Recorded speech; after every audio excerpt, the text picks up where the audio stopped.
Hey everybody, and welcome back to another live stream from Northeast Christian Apologetics. My name's Simon Williams, and tonight we're continuing our book study on tactics. I hope everybody is having a good night. I hope that everyone's had a good week since the last time we've met, and that you've had opportunities to consider some worldviews that defeat themselves just by being themselves. Just as a reminder, last week we talked about chapter 10, which was talking about suicide, where worldviews literally just commit self-destruct. This week we're going to be diving into chapter 11 of tactics, and that one is called practical suicide. This one we're going to be dealing with worldviews that are unlivable, basically. Worldviews that sound good on paper, but when you try to live them out, they just don't work. So we're going to be exploring that today. And this is coming in good timing because in my classes at the church and also at Castle Church in Norwich, we're talking about religious pluralism and Islam and things of that nature. So we are in the midst of doing worldview analysis in those classes. And at Castle Church, we just got done talking about logic, methodology, and worldview analysis. So laying the groundwork for that. And this has given me opportunity to talk to my daughter, who's in 10th grade, about worldview analysis as well, which she's actually enjoying having those kinds of conversations with me, so I appreciate that. But as usual, Greg Koukl, here he is. He's the one who wrote the book, and he has a ministry called Stand the Reason. I hope you guys check him out. Go subscribe to his YouTube channel and check out his website and stuff. He's doing good work for the kingdom. And where you can get this book, I do recommend that this book be in your library to reference and to read and study on your own, or if you want to read it without being delayed by my reading out loud or to be disrupted by my thoughts on the particular topics, then you can get this book at Amazon.com as well as Christianbooks.com. I have definitely purchased many books from both locations. And as well, I hope that you guys consider subscribing to the channel. Subscribing helps, apparently. We are up to 81 subscribers, which is good for me. Been doing this for 3 years now, and not these book studies, but just been on YouTube as Northeast Christian Apologetics for going on over 3 years now, and getting up there. So that hopefully we can get to the triple digits soon, hitting 100. That'd be pretty nice.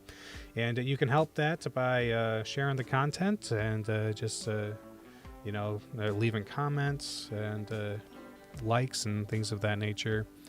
Love to hear you guys' thoughts on this. Don't hesitate to let me know in the chat when you're here, or if you ever have any questions on anything. So yeah, that's about it. Oh, also, as a reminder, or not as a reminder, but just to let you guys know, my 4-year-old daughter, I had to keep her home tonight. So it's just her and me in the house. So she's upstairs playing dance on the Switch, and she loves that game. But I wouldn't be surprised if she visits us while we are doing our reading. So please bear that in mind. I still want to do these book studies, but I still need to be a parent. And if there's anything prolonged, then we might see my "Be Right Back" line that I haven't.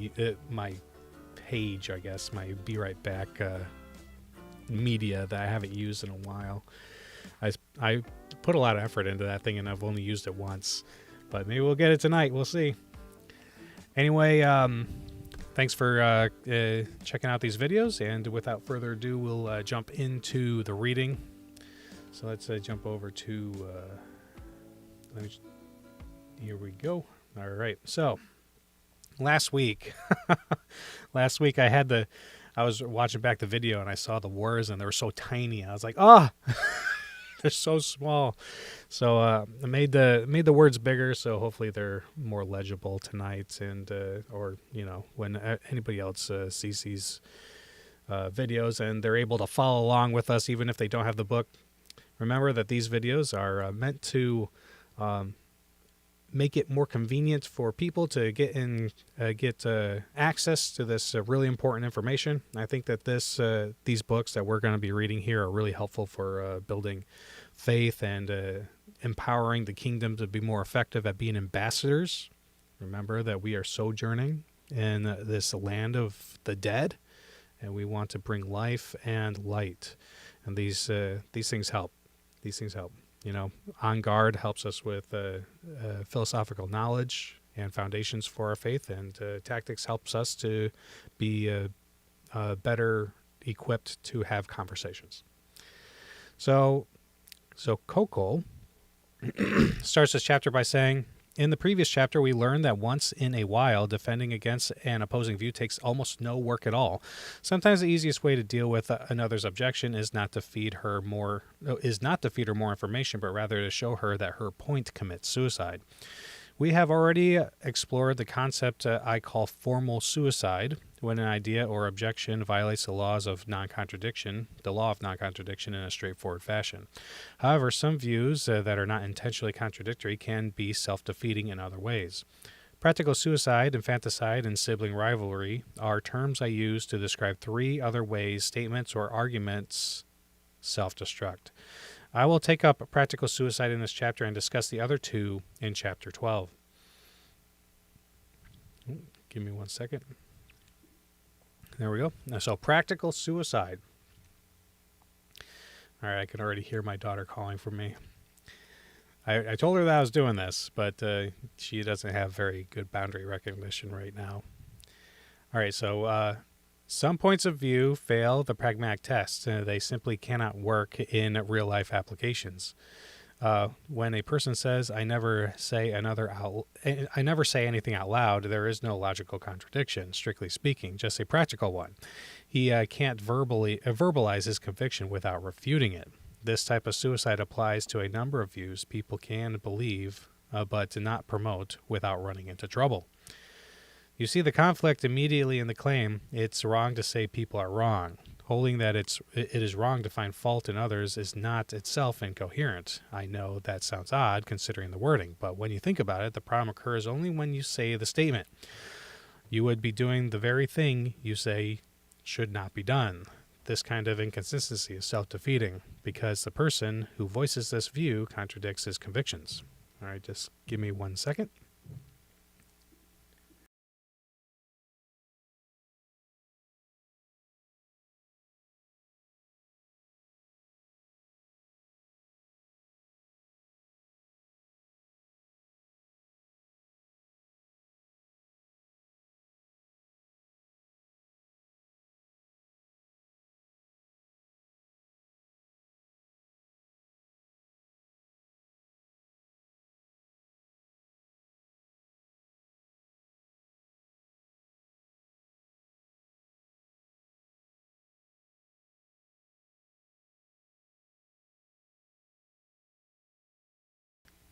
All right, give me 1 second. I'm very sorry.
right.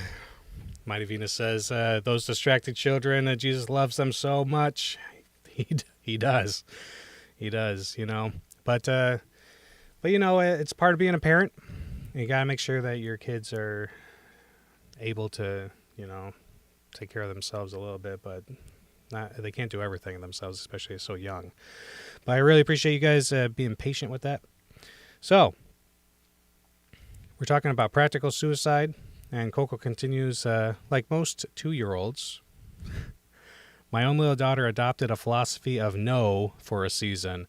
It was her answer to everything. I'd sometimes hear her alone playing in her room, absent-mindedly stringing denials together with a varying force and inflection, perfecting her technique like a piano virtuoso, prepping for her next performance. She was easy to trap, though. After a series of negatives, I simply asked, are you going to answer no again? No matter what she answered, she'd be sunk. The philosophical subtlety was lost on her, but it should not escape you.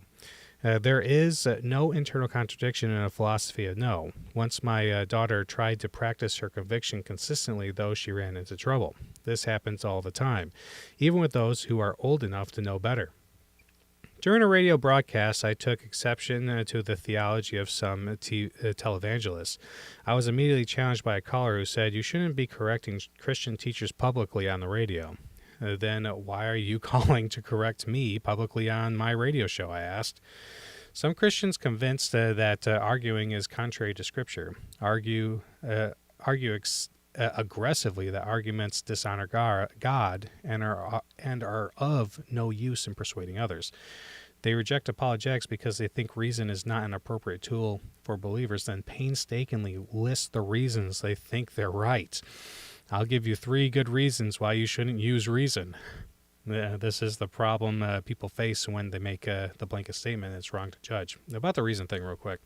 Yeah, I just had a conversation a couple weeks ago in one of my apologetics classes dealing with the use of philosophy and reason with regard to, and how it contrasts with theology, and some people think that you can't use philosophy when you're doing theology, and that's just wrong-headed. You cannot avoid using philosophy. Philosophy is a part of everything that you do because it's the use of your intellect. It's the use of your reason. And but what philosophy is and how it relates to theology is that theology reigns supreme, and then philosophy is the handmaiden of theology. And so philosophy should be used in order to make your theology better. Okay? So we shouldn't reject philosophy and reason just because it is philosophy and reason. We should accept it as part of human nature to use our reason, and then use that reason to make our theology better. All right, so that is what we're supposed to do with it. Now, we should reject philosophies that are just vain human constructions. We need to be sensitive to the revelation of the Holy Spirit and God, because when you are stuck with just human reason and human experience, then you're not going to be able to formulate a thorough worldview that reflects how reality is, just because of how limited we are. But if reality has the ability to interact with its creatures, and by reality I'm talking about God as the ultimate reality, if God's able to communicate with us, then we can have a understanding of how reality is constituted, because reality reveals itself to us, and then we can also use our reason to help us understand understand that revelation. All right, so there isn't any direct conflict between reason and theology. Okay. All right, so this is the problem people face when they make the blanket statement, it's wrong to judge. Maybe it is wrong to make moral judgments in certain cases, but using this rule in an unqualified way to condemn someone making a moral judgment is itself a breach of the principle. When a caller to my radio show took me to task for condemning homosexuality, he soon found himself caught in his own net. The following conversation could be titled Condemning Condemnation. I'm not homosexual, or this is Lee. I'm not homosexual, but I think it's wrong to condemn anybody for anything. And Greg says, why are you condemning me then? What? I said, why are you condemning me if you think it's wrong to condemn people? I'm responding to the fact that a lot of Christians condemn people. I understand, and it sounds like you're condemning me because I just condemned homosexuality as wrong.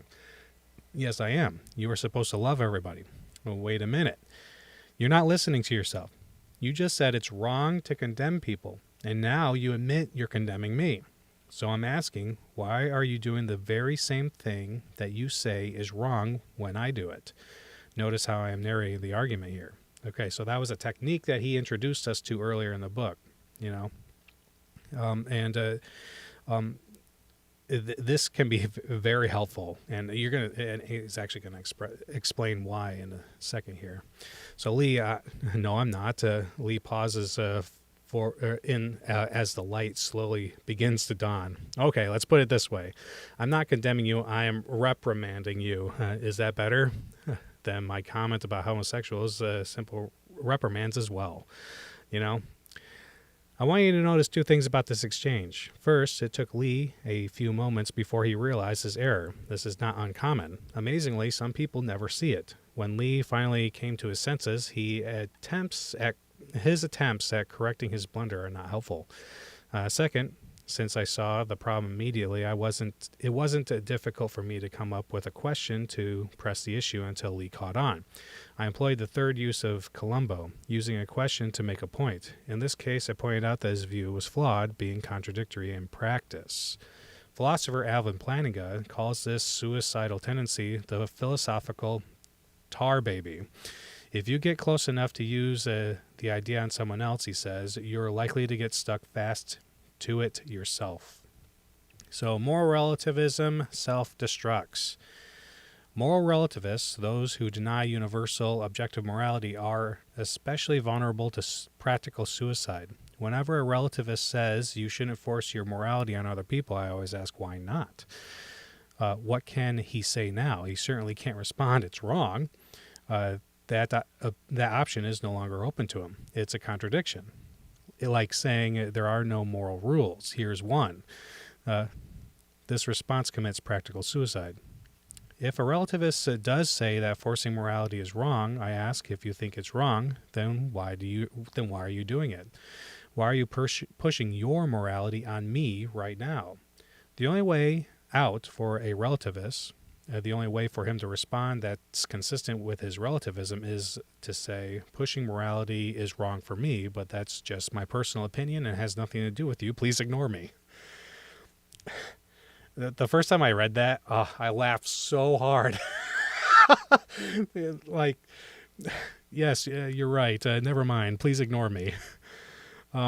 C.S. Lewis observes, whenever you find a man who says he does not believe in a real right or wrong, you will find the same man going back on this a moment later.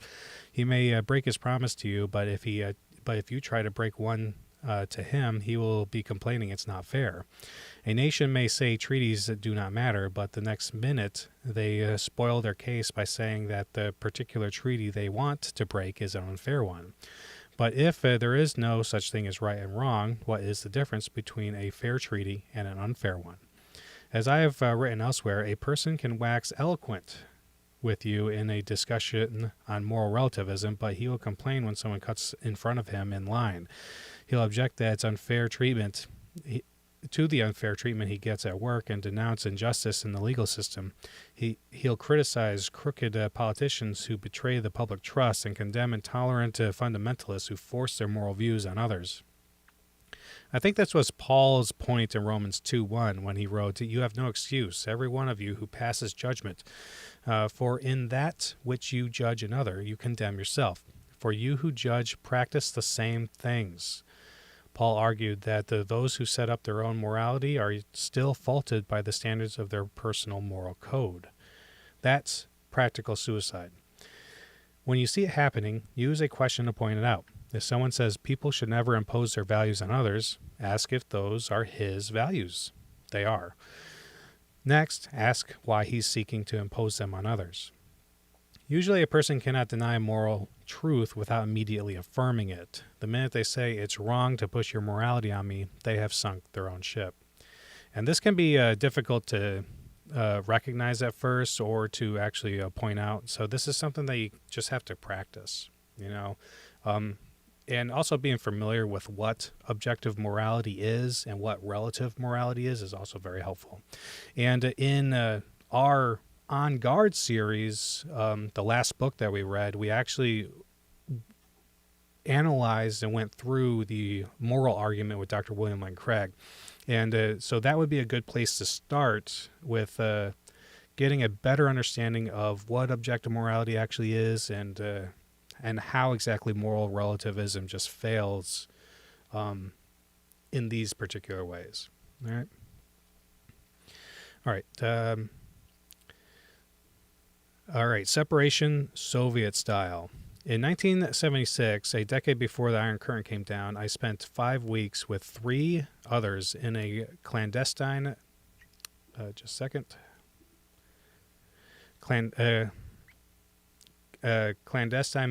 mission operation in Eastern Europe and the former Soviet Union.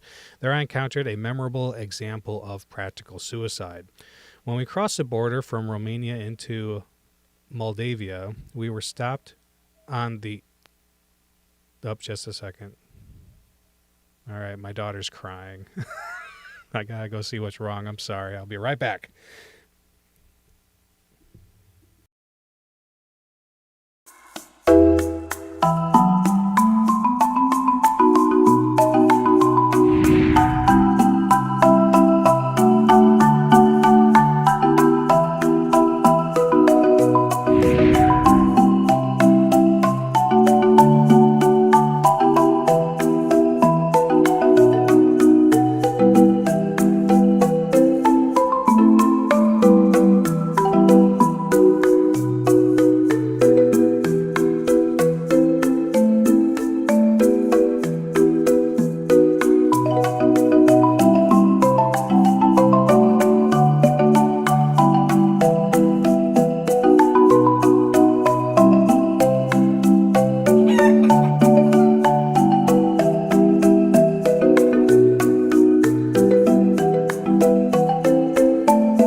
Back again. All right, sorry about that. But she can't do a lot of things by herself, so I need to be able to help her. So I gotta keep an ear open. So really appreciate you guys bearing with me while I be a father to my 4-year-old and do this book study tonight. All right, so let's continue. So when we crossed the border from Romania into Moldavia, we were stopped on the Soviet side in search. Once the border guards found Bibles, they took our car apart, checking everywhere for religious contraband. Then the questioning began. Where did we get the Bibles? Why were we bringing them across the border? Who were they for? Didn't you know such activity was illegal? It went on for hours. We knew that the Soviets claimed they had religious freedom. They also claimed to print Bibles for their own people. We also knew that both claims were false, which gave us an advantage in the conversation. Don't you have freedom of religion on the Soviet Union? In the Soviet Union, we asked, parroting the propaganda. Yes, of course we have religious freedom, the interpreter shot back with some indignation. But we have a separation of church and state. Now, it wasn't clear to us how bringing Bibles across the border interfered with that principle. Yet, it was. The interpreter's stock reply to just about every objection we raise. It is forbidden to bring Bibles and other religious material into the Soviet Union, she continued. In schools, we teach the children that there is no God. Only old people believe that. Our people are taught Marxist Leninism. We don't allow any other propaganda. We have a separation church and state. But you print Bibles in the Soviet Union, right? I asked. Yes, we do, she answered. Our believers get all the Bibles they need. And you have religious freedom? Yes, we have religious freedom, but we have separation of church and state. But we can't bring Bibles across the border? No, we don't allow that propaganda in our country. The Bible is propaganda? Yes. But you print Bibles in your own country? Yes. Now I'm confused, I remarked. You say you have religious freedom, but we are not allowed to bring Bibles into your country because they are propaganda. Then you tell me you print Bibles in the Soviet Union. She nodded in agreement to each point. I was surprised she couldn't see what was coming. Then apparently your government is printing anti-communist propaganda right in your own country. No, you don't understand, she replied. We have separation church and state. Proselytizing prohibited. Some years ago, the Southern Baptist Convention publicized its plans to direct its annual summer evangelistic outreach to Jews living in Chicago. It then encouraged Baptists to pray each day for Jewish individuals you know by name that they will find the spiritual wholeness available through the Messiah. The public reaction was immediate and severe. The director of the Jewish Anti-Defamation League said the campaign projects a message of spiritual narrowness that invites theological hatred. A consortium of religious groups in Chicago, including Christian denominations, issued a statement condemning the SBC, warning that the Baptist evangelism in the Windy City would encourage hate crimes. The grievances were aired on a national TV talk show where two enraged rabbis, one from New York and one from Chicago, confronted two remarkably calm Baptists. The substance of their complaint was this: proselytizing should be reserved for people with no spiritual convictions. Jews already have a religion. It's the height of arrogance to suggest that they need a new one. Therefore, Christians should make their appeals elsewhere. Essentially, the rabbis were saying, keep your spiritual opinions to yourself. Stop trying to change other people's religious views. Do you see the problem here? The rabbis were incensed that Christians were trying to change the religious convictions of Jews. Yet their antidote was for the Christians to abandon their religious convictions about evangelism and adopt the rabbi's view. Evangelize only those who have no religion. In the heat of the moment, it probably did not occur to the Christians to simply ask, if that's what you believe, then I don't understand why you are trying to change our religious beliefs right now. Why do you interfere when we're trying to obey Jesus' command to preach the gospel? Why don't you keep your religious views to yourself? Oddly, the Baptists were branded intolerant merely for planning to engage others in voluntary, thoughtful conversation about religion.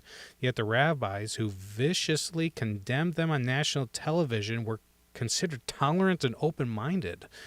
The claim it's wrong to try to change other people's religious beliefs is usually an example of practical suicide.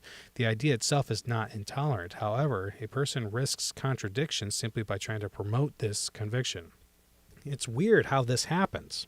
You know, it's weird that this kind of stuff happens a lot, actually, and is common in America, where people who are actually the intolerant ones are believed to be tolerant. I don't understand that. This, for example, this happens with the religious pluralism thing. You know, like the coexist bumper stickers and that kind of sloganeering. The coexist is the idea that all religions should be able to coexist with each other, and they should be allowed to all exist. However, religions like Islam and Christianity are exclusive religions. If you are not a Christian, or if you are not a Muslim favored by Allah, then you are you run the risk. Then you are condemned to hell. You know, and so it's on a Christian perspective, it is a good thing that these other religions be wiped out, so that everyone does believe in Christianity. But on this coexist idea, it can't permit any religions that are exclusive like Islam and Christianity. And so in the act of trying to be inclusive, they have to exclude any exclusive religions. And so it contradicts itself. It contradicts itself.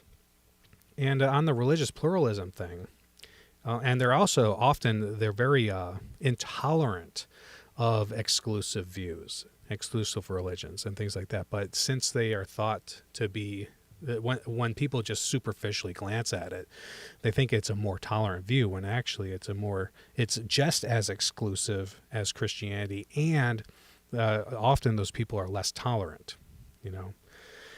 But another thing is the religious pluralism is that people will often say that all religions are equally valid, but they just say it flippantly, and they fail to actually show respect to the religions. You know, they fail to consider what these religions teach, which provide fundamental differences and that would contradict other religions regarding the nature of reality, why humans suffer, and how we avoid suffering. And so they can't all be right. And these people that flippantly ignore what these other religions teach do not show respect or even tolerance to the religions. They just ignore them with just a show of respect and tolerance. It's just a show. It's not true. All right, so we're already to the end. But what we learned in this chapter. In this chapter, we discovered that there is more than one way for an argument to self-destruct. Though some views are not internally contradictory, they do not fail through formal suicide. Still, in practice, they are self-defeating. The view can be believed but not acted on or promoted. Anyone advancing the opinion cannot avoid violating his convictions. It's wrong to say people are wrong, for example. I call this tendency practical suicide. Moral relativists are especially vulnerable to this problem, as are those who believe it's wrong to try to change another person's religious views. All right, so we have reached the end of Chapter 11, so we get to celebrate. Thank you so much, everyone, for bearing with me as I take care of my little girl while she's home, and to get through this chapter. I knew it was a short one, so I didn't think that it would be any trouble, but, you know, I forgot. So Sala was upstairs playing dance, Just Dance 2019, and the controls are more complicated than I thought. In order for her to select a song. So that's on me. That's on me. So I appreciate you guys coming out. Whoops, forgot to turn that off, but yep. Don't forget to subscribe. But appreciate you guys coming out and having patience with me as I go through the book. Regarding moral relativism, I want to talk about this real quick.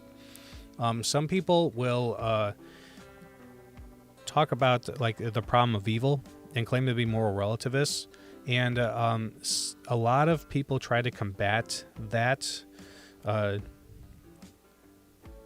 attempt at the problem of evil by saying, well, if you think that God is doing evil things, then you believe in objective morality, when that is not what they're claiming. You know, they are what they're doing in that kind of situation is for the sake of argument, taking on your worldview. That's what the problem of evil is with regard to, like, if there is a perfectly good, omniscient, omnipotent God, then you wouldn't expect to see any evil. Since you see evil, that indicates that there isn't a perfectly good, omnipotent, omniscient being, omniscient God. Deuce says, you're just a good dad. Great chapter. I appreciate the kind words.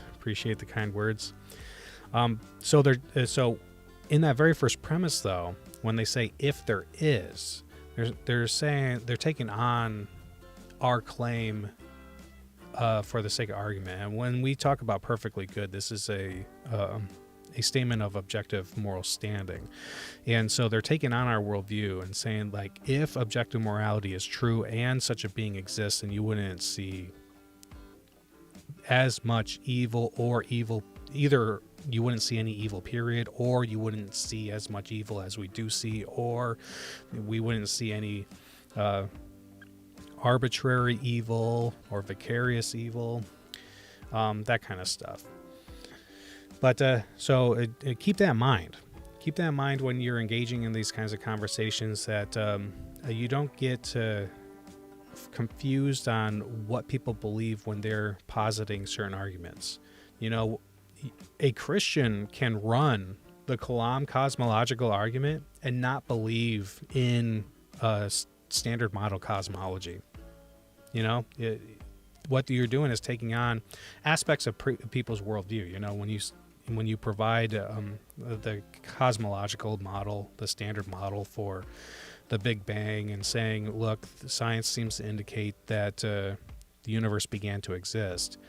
A lot of non-Christians hold to that, but the Christian himself may not. But he's taking on their worldview in order to argue for the existence of God on their terms. You know, so a lot of non-Christians will do that with the problem of evil.